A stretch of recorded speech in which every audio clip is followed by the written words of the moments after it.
좋은 소리, 입 바른 소리 안 합니다. 성적 올리고 싶으시다고요? 그럼 지금부터 팩트에 집중하세요. 주변에 공부 절대 안 할 것 같은 친구들도 이제 수능 365일 남았다고 하니까 나도 열심히 해야지 라는 생각과 함께 불안한 마음이 들기 시작하죠. 각 잡고 플래너도 써봐야 될 것 같은데 어떤 계획부터 세워야 할지 몰라서 작심 3일도 못하고 예쁜 쓰레기가 되었나요? 이미 자신만의 공부 루틴이 있는 학생이라면 이 영상 끄고 나가셔도 좋습니다. 생노비였던 제가 1등급을 유지하면서 스카이에 합격할 수 있었던 마인드셋 하나는 바로 이것입니다. 그 비법이 궁금하시다면 구독과 좋아요 부탁드리겠습니다.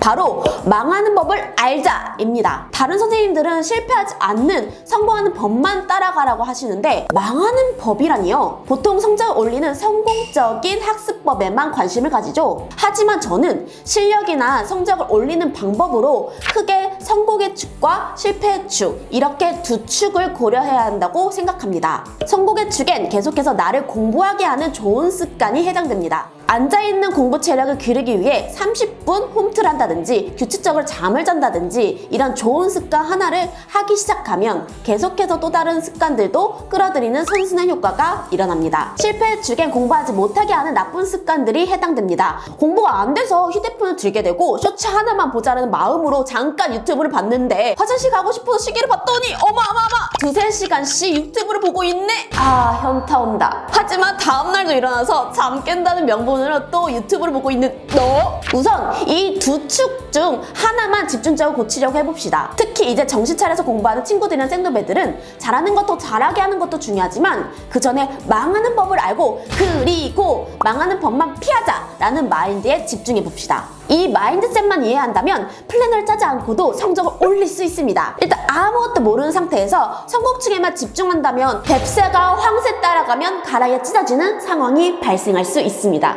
그리고 현실적으로 내가 지금 당장 할 수 없는 영역을 괜히 따라하는 것 같은 현타가 옵니다. 성적 잘 나오는 친구들이 플래너를 짜니까 나도 짜봐야지 라고 생각하다가 오히려 공부를 시작하기도 전에 더 공부가 싫어지는 거죠. 생노벨가 망하는 두 가지 이유. 첫 번째, 잘해야 하는 것에 집착하다가 망한다. 이 생각 자체가 공부를 시작하는데 진입장벽이 될 수 있습니다. 일단 플래너 자체가 생노배들에게는 진입장벽입니다. 체계적이지는 않더라도 1분이라도 더 집중해서 그냥 공부하는 것이 가장 중요한 목표이기 때문에 플래너라는 진입장벽을 애초에 버리시는 게 좋습니다. 두 번째, 1년치 계획 세우다가 망합니다. 1년치 계획을 세우다 보면 덜컥 겁이 납니다. 어찌됐든 공부만 시작하면 될 줄 알았는데 산 넘어 산 같아 보이는 거죠. 생각보다 할 게 맞네? 이럴 땐 빠른 포기가 답이지.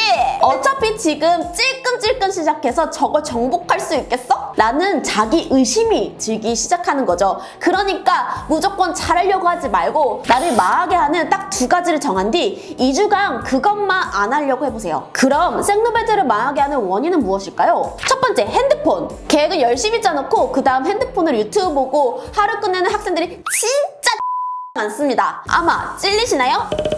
두 번째, 자신의 의지력을 믿는다. 오늘까지만 놀고 내일 하자. 내일은 나는 지금의 나와 다르지? 이런 식으로 핑계 합리화를 하면 내일은 노력만 하면 된다고 생각하는 겁니다. 여러분, 내일은 제대로 할 것 같으세요? 지금도 저 또한 제 의지력을 절대 믿지 않습니다. 난 결심하면 할 수 있어! 라는 내 의지만 믿고 배신당한 게 3조 4억 번은 됩니다. 결국 내 의지를 믿고 배신한다면 피해보는 건 바로 자기 자신입니다. 나의 의지력을 믿지 말고 공부하게 되는 환경 세팅에 의지해라.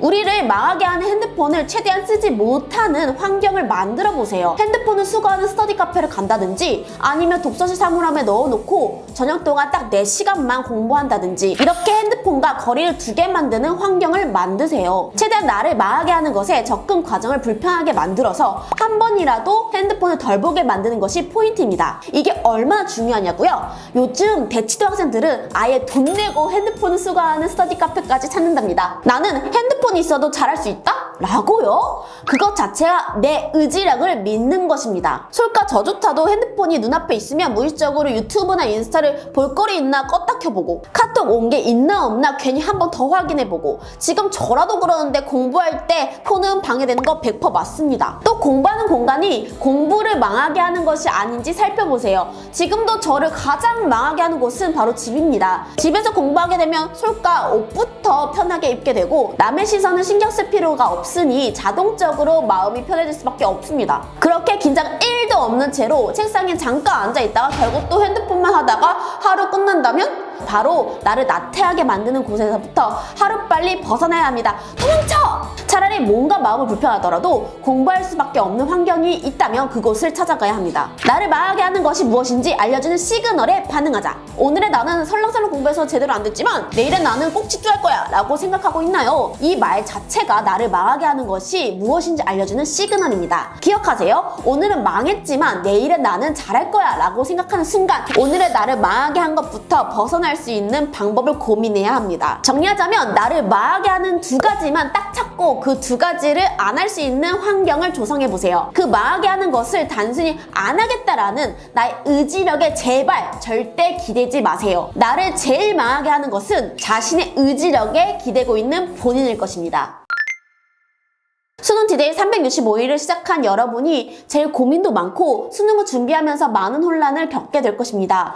그렇다고 중간에 포기하게 된다면 그 누구보다 자기 자신한테 더 화나고 스스로가 미워질 거예요. 결국 나를 힘들게 하는 건 여러분 자신이 될 거예요. 그러나 이 말을 꼭 명심하세요. 아무것도 안 하는 것보다 작심삼일이라도 좋다. 작심삼일을 복붙하면 되니까. 제로보다 작심삼일. 휘꼬치의 휘추리 배포 끝!